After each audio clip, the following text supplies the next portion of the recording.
All right, look happy for all of our friends who are watching. I could drink. No, you can't drink on our video. We gotta be sober, unless you want to. Yeah. Okay, go make 2 cups real fast.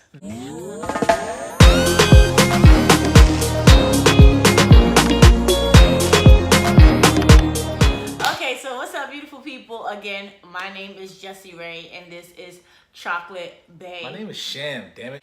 Anywho, we aren't having a sourcing video this week because this week we took off. I went to Jacksonville to go see my family. Sham stayed here in his underwear playing video games all weekend long, and he thoroughly enjoyed it. Every man needs a weekend away from the significant other. Just Let's get back to why we're making this video. Thank you. We wanted to just give you a little story time as well as give you some instructions on how we started, and maybe it can help you figure out exactly how you want to get started. So we actually got started because of this guy. Back in New York, where we're originally from, he used to sell things here and there. Nothing really on the scale that we do now, but nowhere near it. yeah. But he was selling certain things. So one day I came home and there was a conference table in my living room. Like, disassembled, but It was in the corner though. It wasn't just like right there. whatever. It was like a 12-person conference table. 8. Whatever, dismantled and in my living room. And he's just like, babe, they was gonna throw this away, and I had to take it because like I can sell it. So I didn't think nothing of it. I was just like, you better sell it because I don't want it in my living room. And legit, within like 5 days, he had sold it for how much? $160. $160. Something like that. And he got it for free. We really fell into reselling because we really had nothing else to do. When we moved here to Orlando, we really just only had each other. So we had nothing to do on the weekends. And we saw that people went to garage sales. Saturday, like, let's get up, let's go to a garage sale and see what we can find.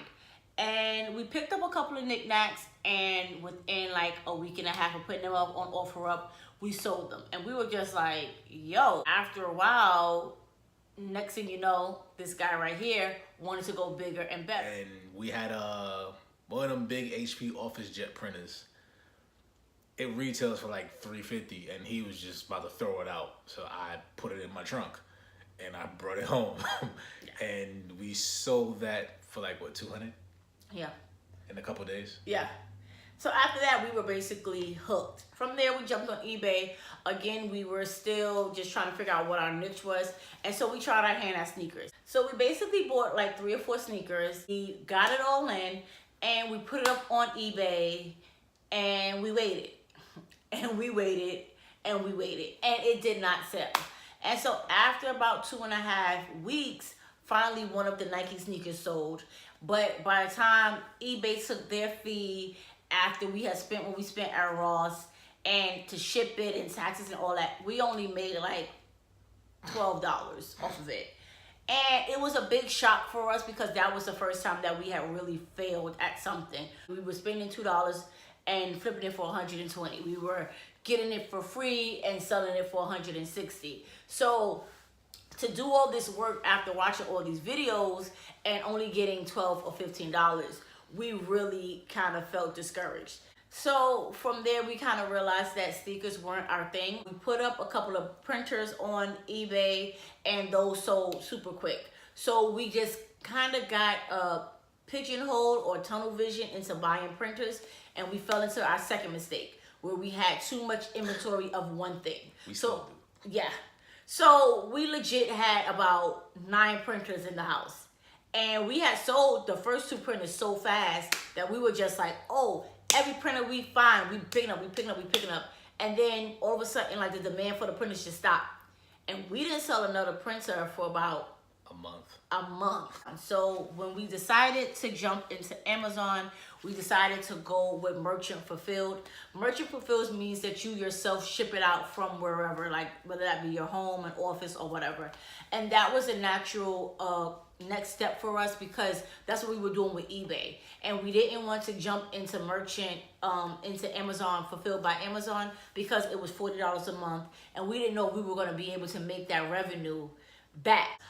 So we did that through the end of last year, And we got started right around a great time because we got started in Q4 right before Christmas. So we made a lot of sales through all of those sites for the month of December. So come January, we were looking at our Amazon sales and they were actually a bit higher than eBay. So we started liking Amazon more because our days were just consumed with the business. So we would go sourcing all day. We would be up around like 7, 8 a.m. in the morning, and we would go sourcing all day, be back home by 2.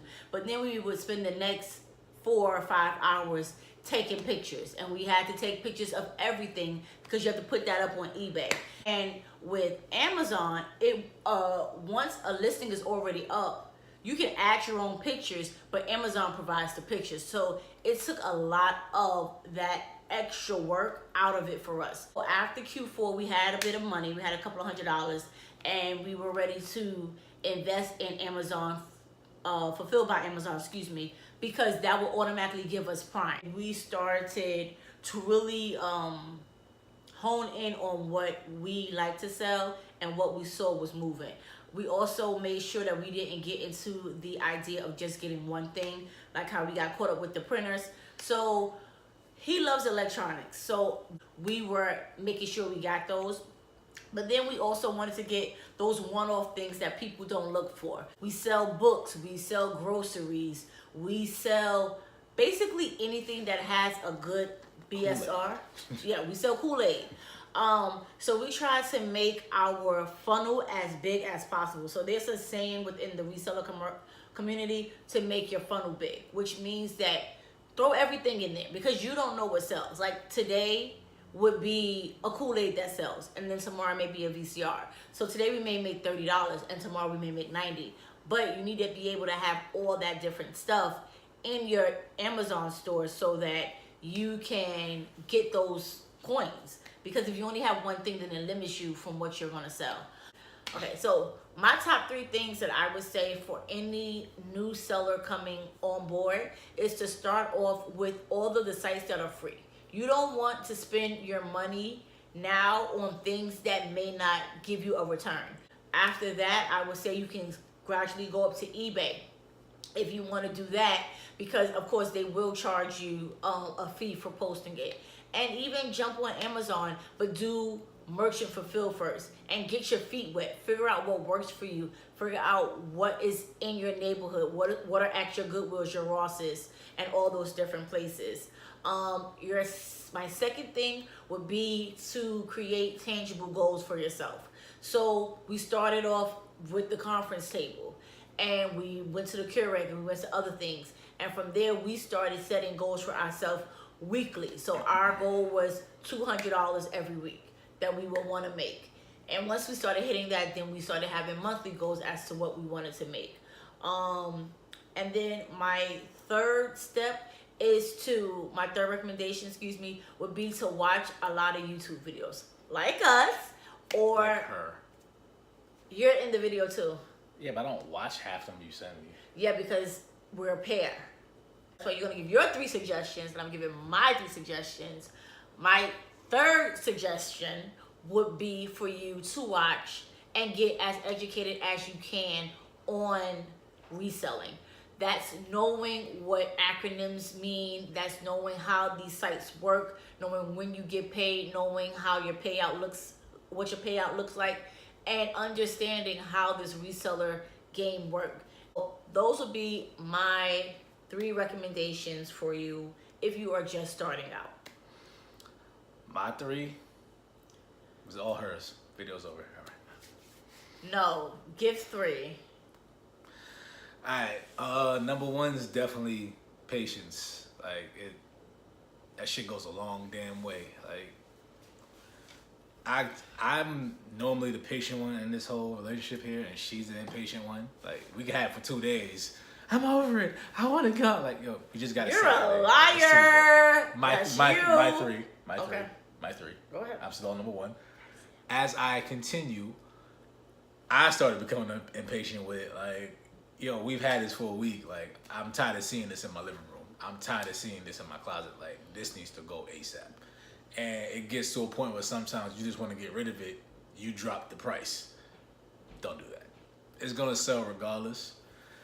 Number two, that I also had a problem. I also had a problem with is trying to resell things that I like with the whole sneaker thing phase we went through. Me being a sneakerhead, I'm looking at it like no one's gonna pay $75 for this shit. No one's gonna buy this. This color looks stupid. No one's gonna get it. But that's my personal opinions on it, and I wouldn't say it messed it up, but it made me that much more not interested in selling sneakers. So just always go by. I don't know what you can really go by. Let the market determine what. Yeah. Yeah, because now when we go sourcing, we don't have an opinion on anything. We scan it.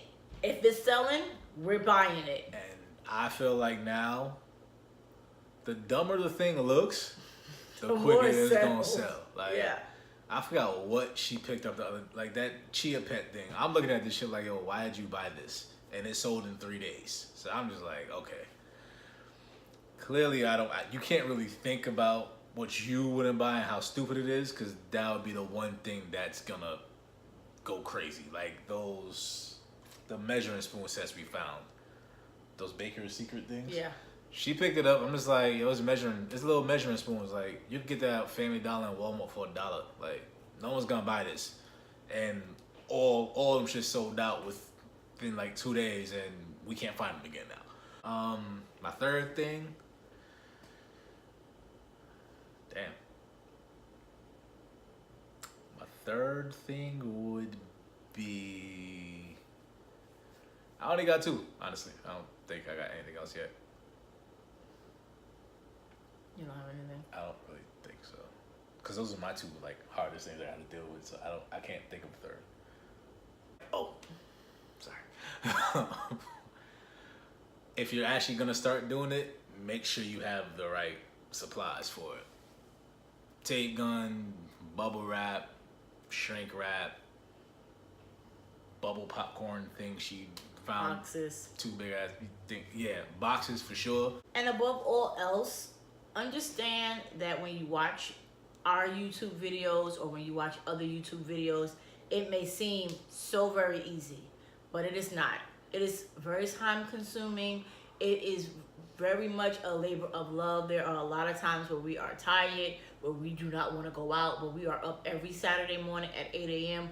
There are times when I, directly after work, run to a Goodwill, or we go to different places to look. So don't expect that you're going to be selling all of these things and not having to put the time and effort into it. But understand that it is a job. It is work.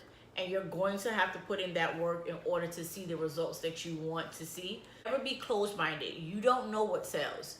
Like he said before, you may not like it, and you may not know what it does, and you may not have any clue as to like what the hell this is. But if you look it up online and it's selling, you buy it, because you're not the one who is going to buy it. There's somebody else out there that's going to buy it. Yeah, like now, like knowing me, I look at a VCR, I'm like, I'm not gonna sell it. I look at it, but then you can see a pickle in a bag. Like, yo, this shit is stupid. Why is this here? I'm scanning that first, because that shit probably go for $40. Yep, and it'll sell before the VCR. Yeah. So that is a complete little timeline of how we started. Again, we are very, very new. We started in October, and we started in October, and we switched over completely to Amazon FBA by January. You may not go as fast as we did, or you may go faster, but go according to your pace. Don't let any YouTube video you see make you feel as if you need to be on anybody else's pace. So if you like this video and you want to see more of it, please like, subscribe, and comment below. I will respond, or he will respond as fast as possible. Thank you so much for all of the views and all of the subscriptions. We thoroughly appreciate it, and we hope that you like seeing us on the screen. I like seeing myself right here. Anyway, we're out. Bye. I hate that head nod shit. And I hate your vibe. Bye, guys.